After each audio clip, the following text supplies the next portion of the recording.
Hi guys, അസ്സാം വലൈക്കും. Welcome back to my channel. നമ്മുടെ പുതിയൊരു വീഡിയോയിലേക്ക് എല്ലാവർക്കും സ്വാഗതം. അപ്പോൾ ഇന്ന് ഞാൻ വന്നിരിക്കുന്നത് എല്ലാ വീട്ടമ്മമാർക്കും ഉപകാരപ്പെടുന്ന കുറച്ച് നല്ല ടിപ്സുകളുമായിട്ടാണ്.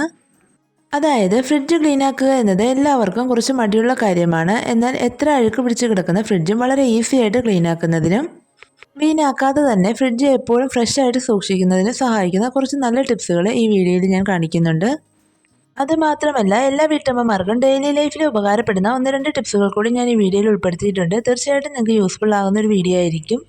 സ്കിപ്പ് ചെയ്യാതെ മുഴുവനായിട്ടും ഒന്ന് കണ്ടു നോക്കൂ. അപ്പം നമുക്ക് വീഡിയോയിലേക്ക് പോകാം. ഫസ്റ്റ് ടിപ്പ് ഒന്ന് കണ്ടു നോക്കാം. എല്ലാ വീട്ടിലും ഉണ്ടാകുന്ന ഒരു പ്രശ്നമാണ് കുക്കറിനകത്ത് എന്തെങ്കിലും ഫുഡൊക്കെ ഉണ്ടാക്കിയെടുക്കുന്ന സമയത്ത് തിളച്ച് ചാടി പുറത്തേക്ക് പോകുക എന്നത്. പ്രത്യേകിച്ച് പരിപ്പും ചോറും ഒക്കെ നമ്മൾ വേവിച്ചെടുക്കുന്ന സമയത്താണ് ഈ ഒരു പ്രശ്നം ഉണ്ടാകാറ്.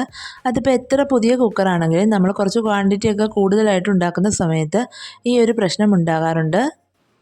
എന്നാൽ ഇങ്ങനെ ഉണ്ടാകാതിരിക്കാനായിട്ട് നമ്മൾ കുക്കറിൽ ഫുഡൊക്കെ ഉണ്ടാക്കുന്ന സമയത്ത് അതിൻ്റെ അടപ്പിനകത്തായിട്ട് അതിൻ്റെ വാഷറിൻ്റെ അവിടെയും അതുപോലെ ആ വിസിലിടുന്ന ഭാഗത്തും ആ സ്ക്രൂവിൻ്റെ ആ ഭാഗത്തൊക്കെ ആയിട്ട് ഒരല്പം എണ്ണ ചെറുതായിട്ടൊന്ന് ചൂടാക്കിയതിന് ശേഷം ഇതുപോലെ ഒന്ന് തൂത്ത് കൊടുത്താൽ മാത്രം മതി.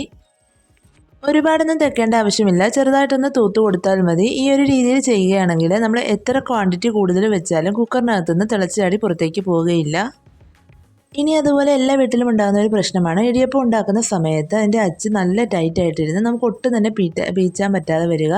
ഇങ്ങനെ വരുന്ന സമയത്തും ഒരല്പം ഓയിൽ ഇതുപോലെ ഒന്ന് തേച്ച് കൊടുത്താൽ മാത്രം മതി. പെട്ടെന്ന് തന്നെ നമുക്ക് വളരെ ഈസി ആയിട്ട് ഇടിയപ്പമൊക്കെ ഉണ്ടാക്കിയെടുക്കാനായിട്ട് പറ്റും. ഇനി അത് മാത്രമല്ല, ചില സമയങ്ങളിൽ നമ്മൾ ഇടിയപ്പമൊക്കെ ഉണ്ടാക്കുമ്പോൾ അതിൻ്റെ അച്ച് പിരിവിട്ട് നമുക്ക് ഒട്ടും തന്നെ പീച്ചാൻ പറ്റാതെ വരാറുണ്ട്. അങ്ങനെ ഉണ്ടാകുമ്പോഴും ഇതുപോലെ ഒരല്പം ഓയിലൊന്ന് ചെറുതായിട്ട് ചൂടാക്കിയതിന് ശേഷം ഇതുപോലെ ഒന്ന് തൂത്ത് കൊടുത്താൽ മതി. പെട്ടെന്ന് തന്നെ നമുക്ക് ശരിയാക്കി എടുക്കാനായിട്ട് പറ്റും. കൈവേദനയൊക്കെ ഉള്ളവർക്ക് ഇടിയപ്പമൊക്കെ പീച്ചുന്ന സമയത്ത് നല്ല ടൈറ്റായിട്ട് ഇരിക്കുകയാണെങ്കിൽ വലിയ ബുദ്ധിമുട്ടായിരിക്കും അതൊന്ന് ഉണ്ടാക്കിയെടുക്കാനായിട്ട്. എന്നാൽ ഇതുപോലെ ഓയിൽ തേച്ച് കൊടുക്കുകയാണെങ്കിൽ വളരെ സിമ്പിളായിട്ട് കുട്ടികൾക്ക് പോലും നമുക്ക് ഈസി ആയിട്ട് ഇടിയപ്പം പീച്ചെടുക്കാനായിട്ട് സാധിക്കും. ഒന്ന് ജസ്റ്റ് ഒന്ന് ചെയ്ത് നോക്കിക്കോളൂ. ഇനി അടുത്തൊരു ടിപ്പ് കണ്ടു നോക്കാം. നമ്മൾ റേഷൻ അരിയൊക്കെ വേവിച്ചെടുക്കുന്ന സമയത്ത് അതുപോലെ വില കുറഞ്ഞ അരികളൊക്കെ നമ്മൾ കുക്ക് ചെയ്യുന്ന സമയത്ത് ചോറ് നല്ല വെന്ത് പോവുകയും അതിനകത്തുനിന്ന് ഒരു ബാഡ് സ്മെല്ലൊക്കെ ഉണ്ടാവുകയും ചെയ്യാറുണ്ട്. എന്നാൽ എത്ര റേഷൻ അരിയും ആയിക്കോട്ടെ, എത്ര വില കുറഞ്ഞ അരിയും ആയിക്കോട്ടെ, നല്ല വില കൂടിയ അരി പോലെ വേവിച്ചെടുക്കുന്നതിനായിട്ട് നമ്മളിതുപോലെ ചോറ് തിളയ്ക്കുന്ന സമയത്ത് അതിനകത്തേക്ക് ഒരു പകുതി നാരങ്ങയുടെ നീര് പിഴിഞ്ഞൊഴിച്ച് കൊടുത്താൽ മതി. നല്ലതുപോലെ തന്നെ നമുക്ക് ചോറ് വേവിച്ചെടുക്കാനായിട്ട് സാധിക്കും.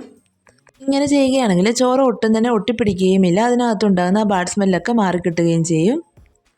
ഇനി അടുത്തൊരു ടിപ്പ് കണ്ടു നോക്കാം. നമ്മൾ കറികളൊക്കെ ഉണ്ടാക്കുമ്പോൾ ചില സമയങ്ങളിൽ എരിവ് കൂടിപ്പോയിട്ട് നമുക്ക് ഒട്ടും തന്നെ കൂട്ടാൻ പറ്റാതെ വരാറുണ്ട്. ചിലപ്പോഴൊക്കെ മുളക് പൊടിയൊക്കെ മാറി ഉപയോഗിക്കുന്ന സമയത്താണ് ഇങ്ങനെയൊക്കെ ഉണ്ടാകാറ്. എന്നാൽ എത്ര എരിവ് കൂടിയാലും വളരെ ഈസി ആയിട്ട് തന്നെ നമുക്കത് കുറച്ചെടുക്കാനായിട്ട് സാധിക്കും. ഞാനിവിടെ ചെറിയൊരു ഗ്ലാസ് എടുത്തിട്ടുണ്ട്, അതിലേക്ക് ഒരു അല്പം വിനാഗിരി ഒഴിച്ചു കൊടുത്തിട്ടുണ്ട്. എന്നിട്ട് ഇതുപോലെ ഒരല്പം പഞ്ചസാര കൂടി ഇട്ട് നന്നായിട്ടൊന്ന് മിക്സാക്കി കൊടുക്കുന്നുണ്ട്. എത്ര എരിവ് കൂടിയ കറിയും ആയിക്കോട്ടെ, ഈ ഒരു രീതിയിൽ ചെയ്തെടുക്കുകയാണെങ്കിൽ നിങ്ങൾക്കത് ബാലൻസ് ചെയ്ത് നിർത്താനായിട്ട് പറ്റും. അപ്പോൾ അതേ ഞാനതൊന്ന് മിക്സ് ആക്കിയതിന് ശേഷം ഇതുപോലെ നമ്മുടെ കറിയിലേക്കൊന്ന് ഒഴിച്ചു കൊടുത്തിട്ടുണ്ട്. ഈ ഒരു രീതിയിൽ നമുക്ക് കറികൾക്കൊക്കെ എരിവ് കൂടിയാൽ പെട്ടെന്ന് തന്നെ കുറച്ചെടുക്കാനായിട്ട് സാധിക്കും. ഇനി വിനാഗിരി ഉപയോഗിച്ച് ചെയ്യാൻ പറ്റത്തില്ലാത്തവർക്ക് എരിവ് കൂടിക്കഴിഞ്ഞാൽ ഒരല്പം പച്ച വെളിച്ചെണ്ണ അതിനകത്തേക്ക് ഒഴിച്ചു കൊടുക്കുകയാണെങ്കിൽ നന്നായിട്ട് തന്നെ നമുക്ക് എരിവ് കുറച്ചെടുക്കാനായിട്ട് സാധിക്കും. ഈ ഒരു ടിപ്പ് കൂടി നിങ്ങൾ ചെയ്ത് നോക്കിക്കോളൂ. ഇനി നമുക്ക് നമ്മുടെ ഇന്നത്തെ മെയിൻ ടിപ്പ് ഒന്ന് കണ്ടു നോക്കാം. എല്ലാവർക്കും മടിയുള്ള കാര്യമാണ് ഫ്രിഡ്ജ് ക്ലീൻ ചെയ്യുക എന്നത്. കുറച്ച് മെസ്സായി കിടക്കുന്ന ഫ്രിഡ്ജാണെങ്കിൽ പറയുക കൂടി വേണ്ട, ഒട്ടും തന്നെ താല്പര്യം കാണില്ല ക്ലീൻ ചെയ്യാനായിട്ട്.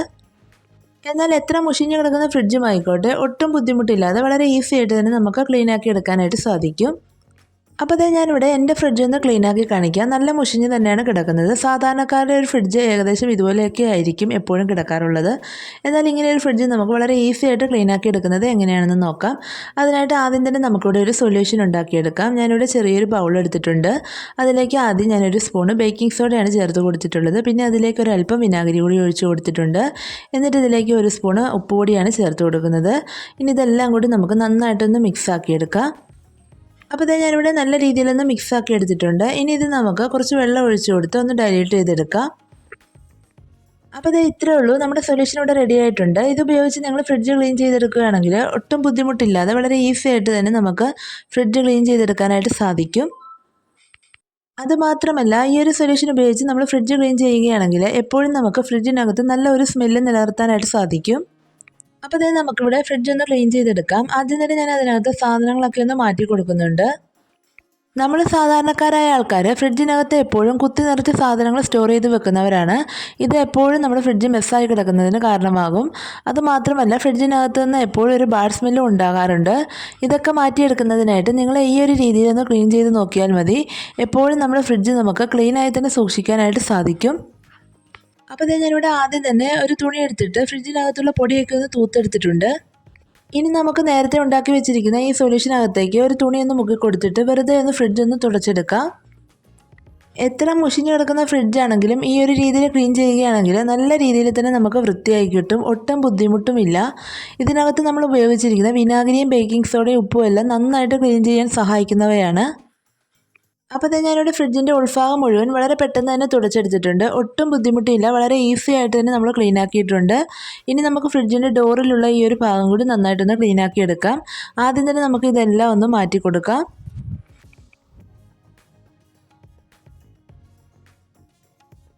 അപ്പോൾ ഞാനിവിടെ എല്ലാം ഒന്ന് മാറ്റി കൊടുത്തതിന് ശേഷം നമ്മൾ ഉണ്ടാക്കി വെച്ചിരിക്കുന്ന ആ ഒരു സൊല്യൂഷൻ ഉപയോഗിച്ച് ഇവിടെ ഒന്ന് തുടച്ചെടുക്കുന്നുണ്ട്. ഒരുപാട് മുഷിഞ്ഞ് കിടക്കുന്ന ഫ്രിഡ്ജൊക്കെ ആണെങ്കിൽ ആ ഗ്ലാസ്സൊക്കെ ഒന്ന് മാറ്റി കൊടുത്തതിന് ശേഷം നമുക്ക് തുടച്ചെടുക്കണം. അപ്പോൾ അത് എല്ലാ ഭാഗവും ഒന്ന് നന്നായിട്ട് തുടച്ചെടുക്കുന്നുണ്ട്. നല്ല രീതിയിൽ തന്നെ പൊടിയുണ്ട്. അപ്പോൾ നല്ലതുപോലെ ഞാനൊന്ന് തുടച്ചെടുക്കുന്നുണ്ട്.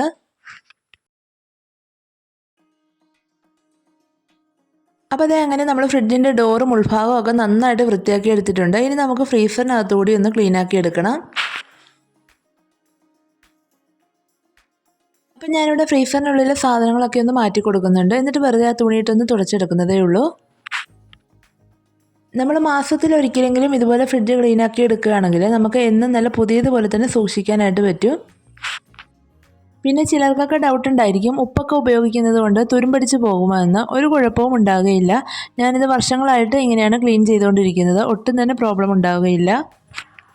അപ്പോൾ ഞാനിവിടെ ഫ്രിഡ്ജ് മുഴുവനും നന്നായിട്ടൊന്ന് ക്ലീനാക്കി തുടച്ചെടുത്തിട്ടുണ്ട്. ഇനി നമ്മൾ ഇതുപോലെ കുറച്ച് ഷീറ്റ് മേടിച്ചിട്ടുണ്ടായിരുന്നു. ഇത് ഞാനിവിടെ ഫ്രിഡ്ജിൻ്റെ ഉള്ളിലേക്കൊന്ന് ഇട്ട് കൊടുക്കുവാണ്. ഫ്രിഡ്ജിൻ്റെ ഉള്ളിൽ ഇതുപോലെ ഷീറ്റൊക്കെ ഇട്ട് കൊടുക്കുകയാണെങ്കിൽ നമുക്ക് എപ്പോഴും ഫ്രിഡ്ജ് ഡീപ്പ് ക്ലീൻ ചെയ്യേണ്ട ആവശ്യം വരില്ല. ഇടയ്ക്കൊക്കെ നമുക്ക് കറികളൊക്കെ എന്തെങ്കിലും വീഴുകയാണെങ്കിൽ ഈ ഒരു കവർ മാത്രം എടുത്ത് നമ്മൾ കഴുകി കൊടുത്താൽ മതി. ഇതിന് വലിയ വിലയൊന്നുമില്ല. ചെറിയ വിലയ്ക്ക് നമുക്ക് ഓൺലൈനിൽ നിന്ന് മേടിക്കാൻ കിട്ടും. ഇതല്ല എങ്കിലും നിങ്ങളുടെ വീട്ടിലുള്ള ചെറിയ കവർ എന്തെങ്കിലും ഉണ്ടെങ്കിൽ അതാണെങ്കിലും ഇട്ട് കൊടുത്താൽ മതി. ഇനി ഞാനിവിടെ ഫ്രിഡ്ജിനകത്തുണ്ടായിരുന്ന ഫ്രൂട്ട്സും വെജിറ്റബിൾസും ഒക്കെ ഇതുപോലെ കുറച്ച് സ്റ്റോറേജ് ബോക്സ് ഞാൻ മേടിച്ചിട്ടുണ്ടായിരുന്നു.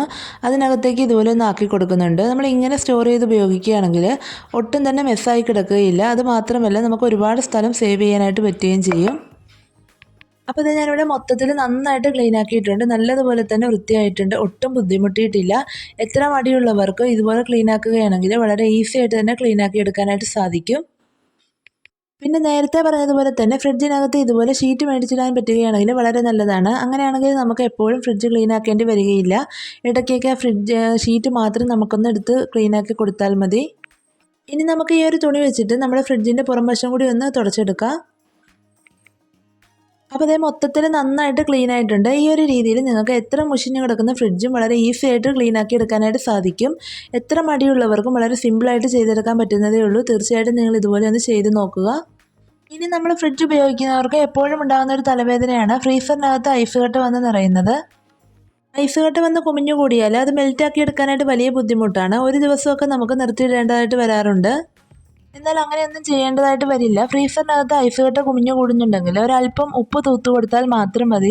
ഫ്രീസറിനകത്ത് ഒരിക്കലും ഐസ് കട്ട വന്ന് നിറയുകയില്ല. അതുപോലെ തന്നെ ഇനി നിറഞ്ഞു കഴിഞ്ഞാൽ തന്നെ നിങ്ങൾക്കത് പെട്ടെന്ന് മെൽറ്റാക്കി എടുക്കാനായിട്ട് ഇതുപോലെ ഒരു അരിപ്പയിൽ ഒരല്പം ഉപ്പിട്ട് കൊടുത്തതിന് ശേഷം ഒരു അരമണിക്കൂർ ഫ്രിഡ്ജിൽ ഒന്ന് അടച്ചു വെച്ചേക്കുക. എന്നിട്ട് നമ്മൾ തുറന്നു കഴിഞ്ഞാൽ പെട്ടെന്ന് തന്നെ നമുക്ക് ഫ്രിഡ്ജിലെ ഐസ് കട്ട മെൽറ്റായി പോകുന്നത് കാണാനായിട്ട് സാധിക്കും. ഇത് ശരിക്കും ഞെട്ടിക്കുന്ന ഒരു കാര്യമാണ്. നമ്മൾ ഒരു ദിവസമൊക്കെ എടുത്ത് ഐസ് കട്ട മെൽറ്റാക്കി കളയാറുണ്ട്. എന്നാൽ ഇങ്ങനെ ചെയ്ത് കൊടുക്കുകയാണെങ്കിൽ വെറും അരമണിക്കൂർ കൊണ്ട് തന്നെ നമുക്ക് ഐസ് കട്ടയൊക്കെ കളഞ്ഞെടുക്കാനായിട്ട് സാധിക്കും. ഞാൻ ചെയ്ത് നോക്കിയിട്ട് എനിക്ക് 100% റിസൾട്ട് കിട്ടിയൊരു കാര്യമാണ്. നിങ്ങൾ എന്തായാലും ചെയ്ത് നോക്കുക. ഇനി നമ്മൾ ഫ്രിഡ്ജ് അലക്ഷ്യമായിട്ട് ഉപയോഗിക്കുന്നത് മൂലം ഉണ്ടാകുന്ന ഒരു പ്രശ്നമാണ് കറണ്ട് ബില്ല് അധികമാകുന്നത്.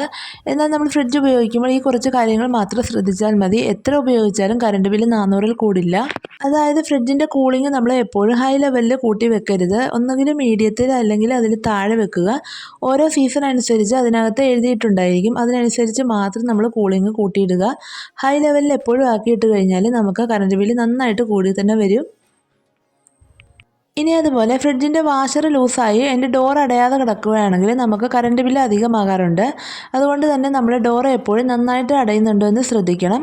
ഇത് നമുക്ക് വീട്ടിൽ തന്നെ ചെക്ക് ചെയ്യാവുന്നതേ ഉള്ളൂ. ഇതുപോലെ ഒരു നോട്ടോ അല്ലെങ്കിൽ സാധാ ഒരു പേപ്പറോ എടുത്തിട്ട് ഡോറിൻ്റെ ഉള്ളിലായിട്ട് ഇതുപോലെ വെച്ച് കൊടുക്കുക. എന്നിട്ട് നമ്മളിങ്ങനെ പുറത്തേക്ക് വലിക്കുന്ന സമയത്ത് അത് സിമ്പിളായിട്ട് പുറത്തേക്ക് വരുന്നുണ്ടെങ്കിൽ നമ്മുടെ വാഷർ ലൂസാണ്. അത് നമുക്ക് വീട്ടിൽ തന്നെ ശരിയാക്കി എടുക്കാനായിട്ട് പറ്റും. നല്ല ടൈറ്റായിട്ട് തന്നെ പേപ്പർ ഇരിക്കുന്നുണ്ടെങ്കിൽ നമുക്ക് ഒരു കുഴപ്പവുമില്ല. ഡോർ നല്ലതുപോലെ തന്നെ അടയുന്നുണ്ടെന്ന് ഉറപ്പിക്കാം. അപ്പോൾ ഇതെല്ലാവരും ഒന്ന് ചെക്ക് ചെയ്ത് നോക്കിക്കോളൂ. അതുപോലെ തന്നെ ഫ്രിഡ്ജ് രാത്രിയിൽ 6 മണി മുതൽ 11 മണി വരെ ഓഫാക്കി ഇടുകയാണെങ്കിൽ കറണ്ട് ബില്ല് നമുക്ക് പരമാവധി കുറയ്ക്കാനായിട്ട് സാധിക്കും.